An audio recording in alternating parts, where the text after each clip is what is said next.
No entardecer de 18 de agosto de 2012, Nancy voltou para casa acreditando que estava encerrando apenas mais um dia comum. Seu marido, Frank, estava fora, em uma viagem a trabalho. Ela havia passado a tarde na igreja, participou de uma cerimônia de batismo e, antes de seguir para casa, parou rapidamente para comprar algo para comer. Nada parecia fora do lugar. Ao entrar com o carro na garagem, o silêncio foi quebrado de forma brutal. De repente, um homem surgiu por trás dela. O braço dele se fechou com força ao redor de seu pescoço, puxando-a para trás, enquanto o cano frio de uma arma encostava em sua cabeça. Nancy mal teve tempo de entender o que estava acontecendo. O homem exigiu a bolsa.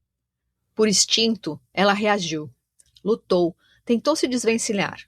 Em pânico, arremessou a bolsa contra o peito do agressor, esperando criar uma distração e ganhar alguns segundos.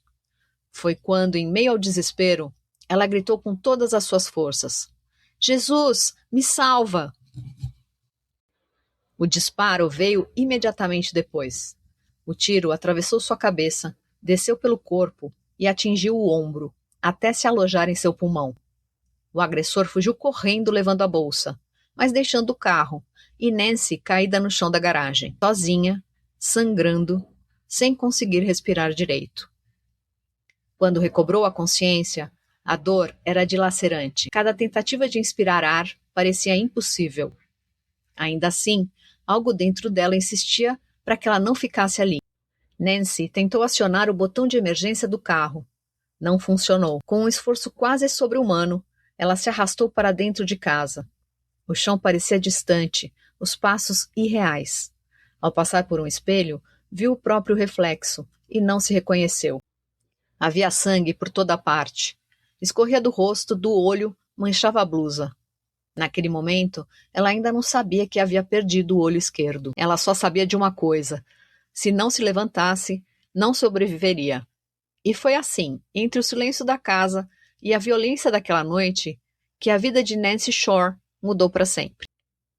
Ficaram horrorizados? Então vem comigo que no episódio de Enredei de hoje, vamos mergulhar nas profundezas desse crime chocante, que assim como no filme Diz que M para Matar, de Alfred Hitchcock, do último episódio de Enredei, nos mostra que a realidade, infelizmente, muitas vezes é mais sinistra que a ficção. Eu sou Lilica, apaixonada por livros e histórias policiais, e este é o Enredei, onde cada palavra pode ser uma nova pista.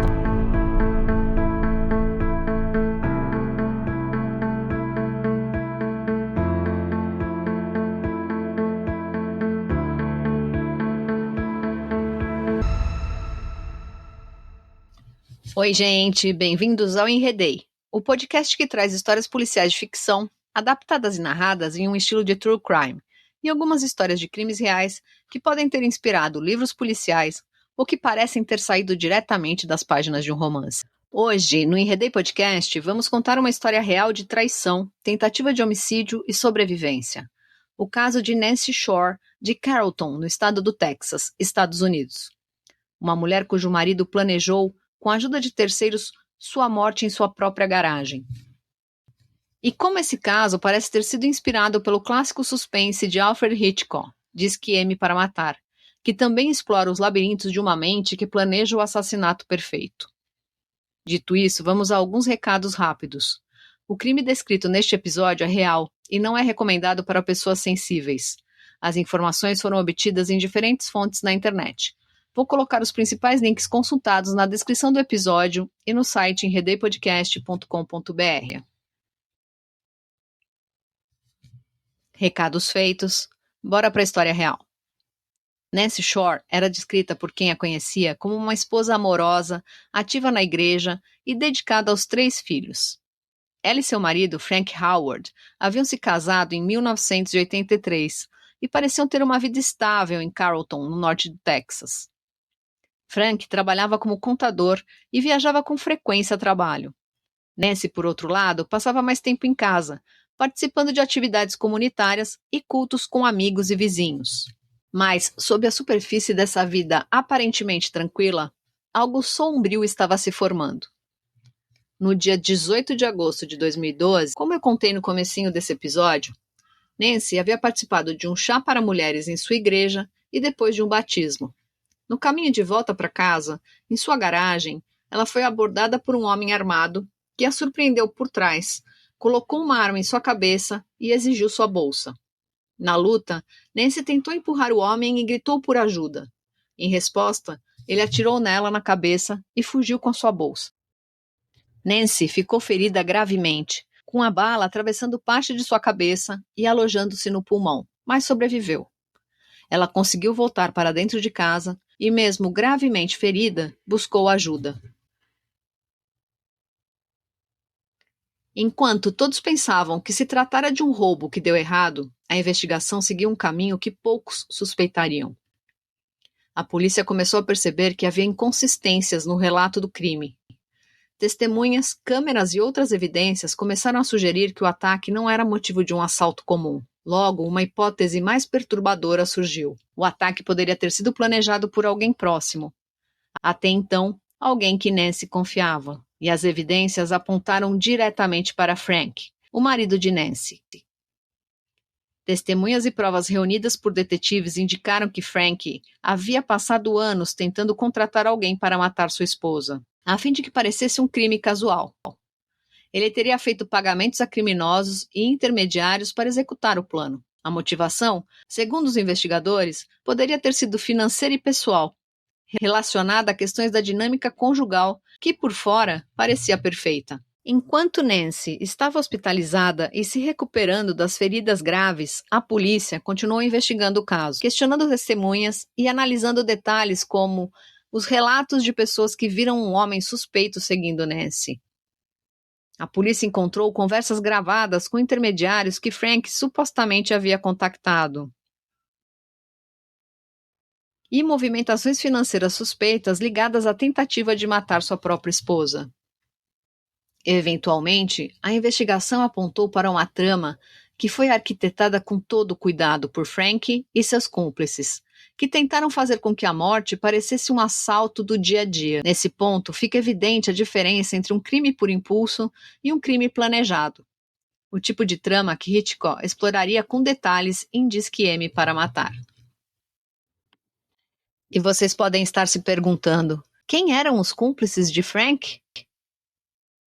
Para o plano de assassinato da sua então esposa, Nancy, Frank contactou Billy Earl Johnson e seu sobrinho Dustin Hirons. Billy, um personagem sombrio do leste do Texas, foi contratado para organizar o assassinato. Howard pagou a ele grandes somas de dinheiro, mais de $2 milhões, segundo estimativas do próprio Billy, ao longo de vários anos para que ele matasse Nancy. Billy e seus associados enganaram Frank por meses a fio, inventando desculpas e extraindo cada vez mais dinheiro sem realizar o crime.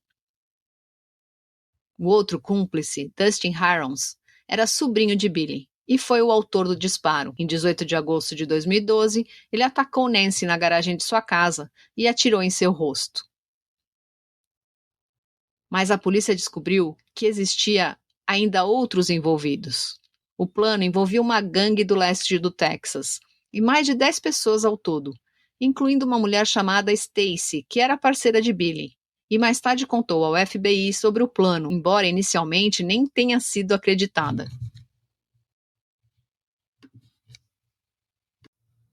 Retomando o fio da meada, assim como no clássico de Hitchcock, onde o marido planeja a morte de sua esposa de forma fria e meticulosa, o caso de Nancy Shore revela como planos calculados podem se tornar armadilhas mortais por causa de detalhes imprevistos. Em Disque M para Matar, Tony Wendes planeja um assassinato perfeito, recrutando alguém para executar o crime de forma a parecer um acidente ou um roubo. Uma estratégia que falha quando a vítima reage inesperadamente, transformando a execução em luta e o plano se desmorona. No caso real de Nancy, embora a motivação fosse diferente e os envolvidos tenham agido com mais de um intermediário, o princípio é semelhante. Um parente confiável manipulando outros para tirar a vida de alguém próximo, confiando que a violência passaria despercebida ou seria atribuída a outra causa. A grande lição, tanto no filme como nesse caso real, é que nenhum plano de homicídio é tão perfeito quanto se imagina, principalmente porque a vida tem um jeito de se recusar a se encaixar numa narrativa esperada. Nancy sobreviveu ao ataque. Depois de dezenas de cirurgias e um longo processo de recuperação, incluindo reconstrução facial e prótese ocular, ela mudou seu nome e começou uma nova vida. Frank Howard foi preso, condenado por conspiração para cometer assassinato e cumpriu pena no sistema prisional do Texas. Ele acabou separado de sua família. Essa é a outra face do crime, quando a justiça alcança um plano cruel e o sobrevivente precisa reconstruir não apenas o seu corpo, mas também a sua história. E assim, entre ficção e realidade, vemos que a mente humana pode ser tão perturbadora quanto qualquer enredo de suspense, mas as consequências na vida real são sempre mais duras e devastadoras.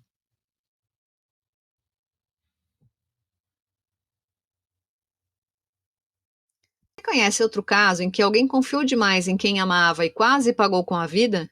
Conta para mim nos comentários e vamos continuar investigando juntos no Enredei. Obrigada a você que ficou até aqui comigo. Espero que você tenha gostado de se enredar na história de hoje. Continuaremos nossa jornada descobrindo pistas e desvendando mais sobre os personagens enigmáticos que são a marca registrada dos romances policiais nos próximos episódios de Enredei.